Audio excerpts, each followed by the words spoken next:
Welcome, truthers and truth-curious mainstreamers. This is Poe's Law with me, Charlatan Poe. This is kind of a cool thing, so we're doing this live Q&A where I've been getting a lot of questions, so I thought I would, do my best to answer them.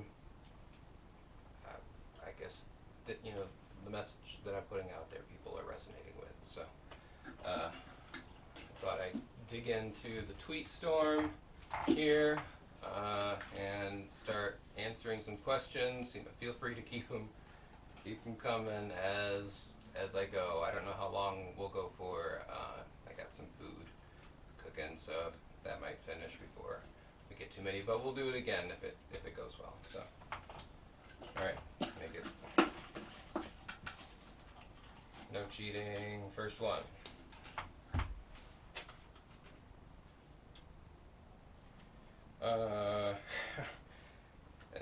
From @dentata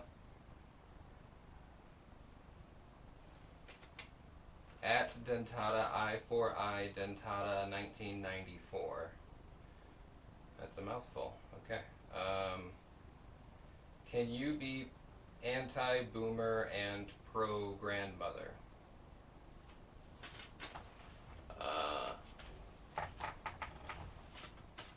Guess I've never really thought about that, but I'm supposing this person means at the same time. Can you be anti-boomer and pro-grandmother at the same time?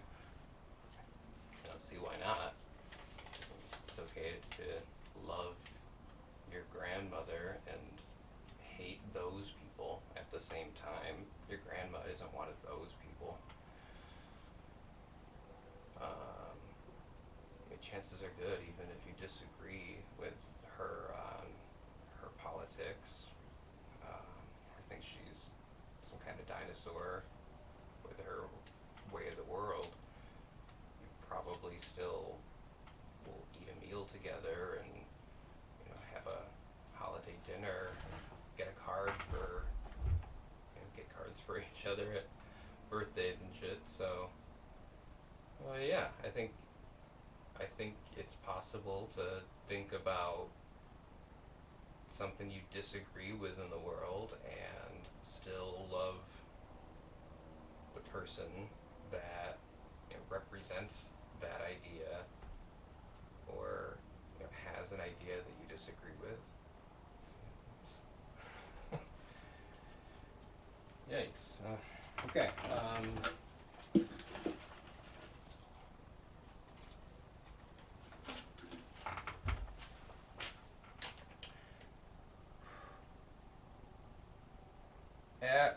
Lil Tigger Burning Bright.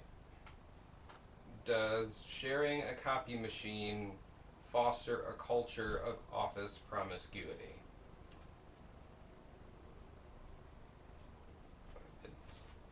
It's a pretty much a given, I think. The suburban and office wastelands are hotbeds of infidelity. Just sex-crazed maniacs who are shit on all week at work and live in a shitty box-like apartment, but it has air conditioning and heat's probably included, and you have fast internet, so you have the box that you take comfort in and the box that you work in.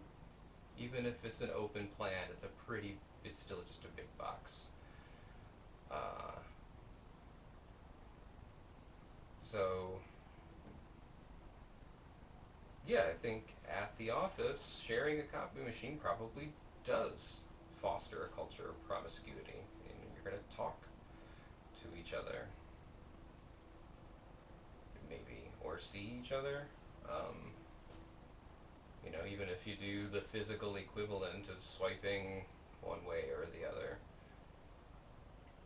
when you make eye contact briefly by accident and then it's awkward because whichever way you swipe, it's awkward to do it in person. But that kind of, those encounters get in your mind, and you probably do find the person you're spending more time with than your partner at home, if you have one, since you're probably at work all the time. Yeah, like, ironically, this cultural shift to be working from home might might be the cure for that kind of promiscuity in society. Um, I personally don't have anything against everyone getting to choose how many sexual partners they have in their lifetime. Um,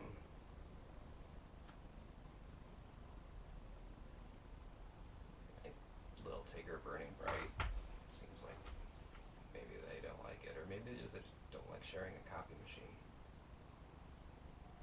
I'm not a psychologist.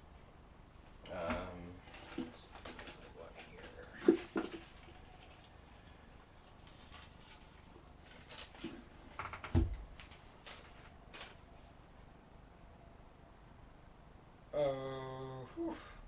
At Professor Dookie Style, aren't monarchies more successful for governing diverse societies? Hashtag democracy is doomed.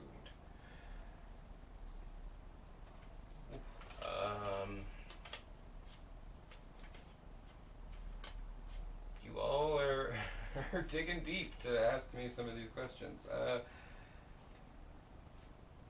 Democracy might be doomed.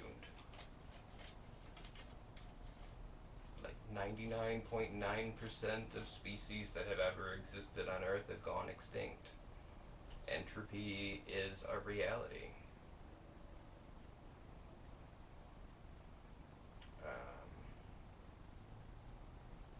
It kind of does, feeling like we're living in the twilight of a society. You know, I think twilight of an empire has a better ring to it, without stepping on the landmine of whether or not America is an empire. It definitely is.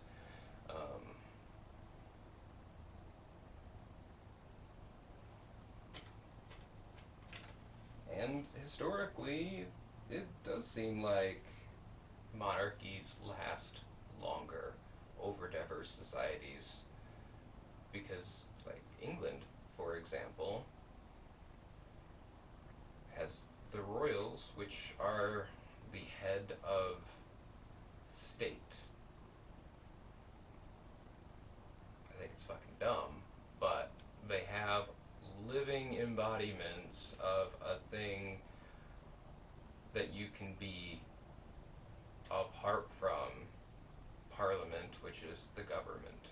So you have a ground level identity socially that's different than what your political beliefs might be, because political beliefs absolutely should change as things change. Left and right, I don't even know what that means anymore, but I tend to, rule of thumb, say, like, left is the greatest dispersal, a belief that there should be the greatest dispersal of political agency to the greatest number of people. And on the right, it seems like its power should be concentrated into as few hands as possible. Which,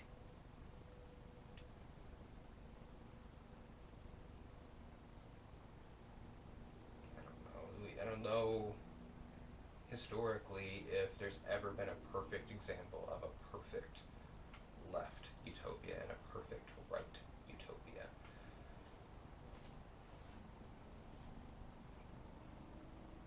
But when I'm thinking about things like monarchies versus democracies and left versus right and political parties,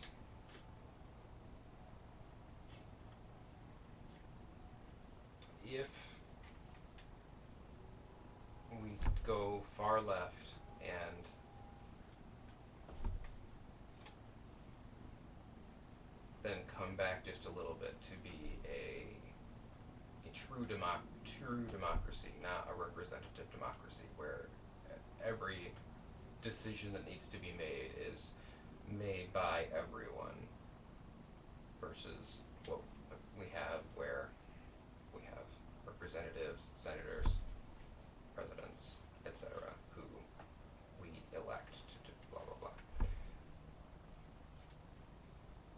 I don't think that democracy that's wedged between representative democracy and complete anarchy survives very long if society is truly that diverse, because you need something in common. And there's like a long-running humanistic goal or argument that being human should be the thing we have in common, that should be enough that we can do anything from there. But history kind of gives a lesson to the contrary. Like you need something more than just we're both human if you want to accomplish anything on a large scale.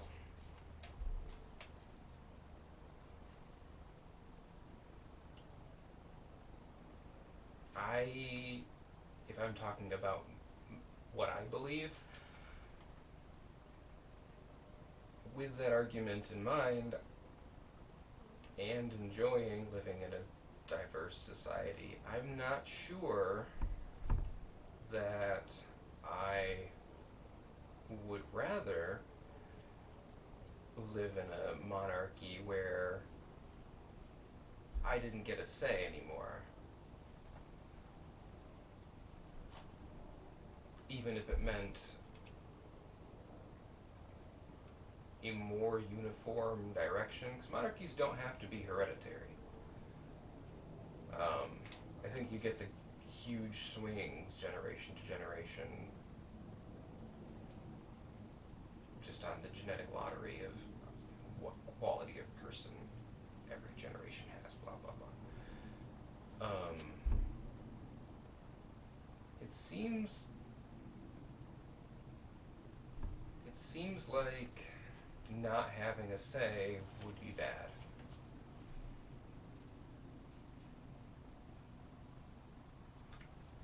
I think about England though, and somehow they got to where they are with the monarchy intact. Like it's a hundreds of years in the making project, but they have a fucking constitutional democracy. And this is not any kind of, England is the example America should aspire to. It's just stating the reality that we, America and Britain, despite the Revolutionary War and our history, have quite a lot in common, and and kind of comparable nation status. I never really understood what first world versus third world means and where the second world went. So I'll just talk about status. So we have a common status, and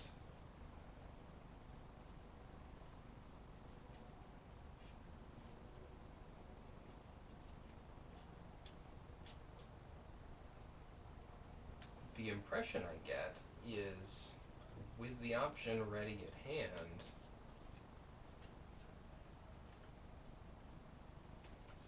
the monarchic impulse in Britain is strengthening as their society becomes more diverse through immigration and connection, or former connection, to the European Union.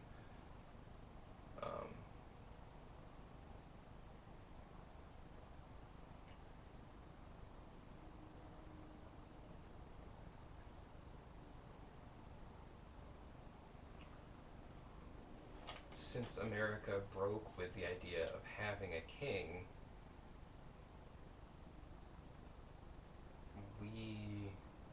I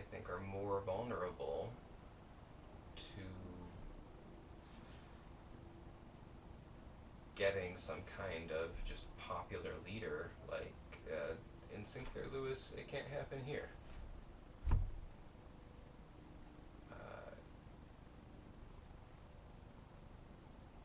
It does not seem like that scenario played out as of now. I can't tell the future, and the past is being rewritten as we speak. So, if you're watching this and it doesn't make sense, life doesn't make sense.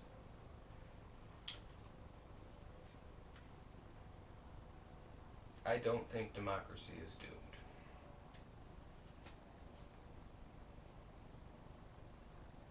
I don't think we need a king. I think we need more people to wake up. And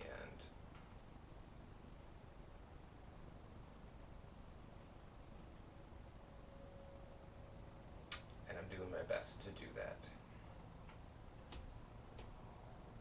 I got no further updates on our time drop. I've got plans in the works. I found a couple people to work with that I trust. I haven't told them the nature of the project because I want the people who are physically in my life to have some not even plausible, some true deniability.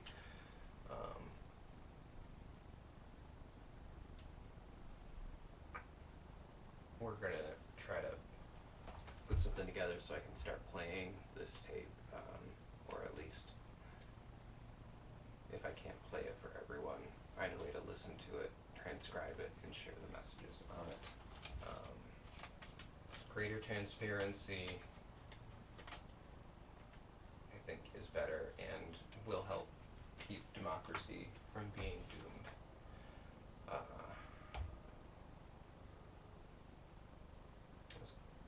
That last question kind of took me to a dark place, thinking about everything that's going on, what the new normal means. Really worried about whoever's working through time to try to censor these videos, and hopefully this is getting out. This live Q&A. I didn't get a chance to answer any of the questions that came in.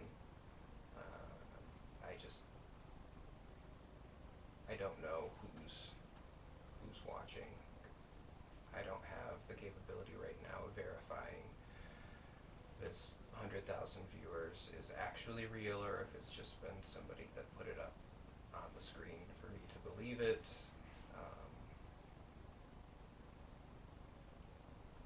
Sometimes it feels like you just look at the world out there and you wonder if you're still dreaming. But I don't think I am. Not right now. So stay tuned. Thanks for hanging out tonight, and we'll talk soon.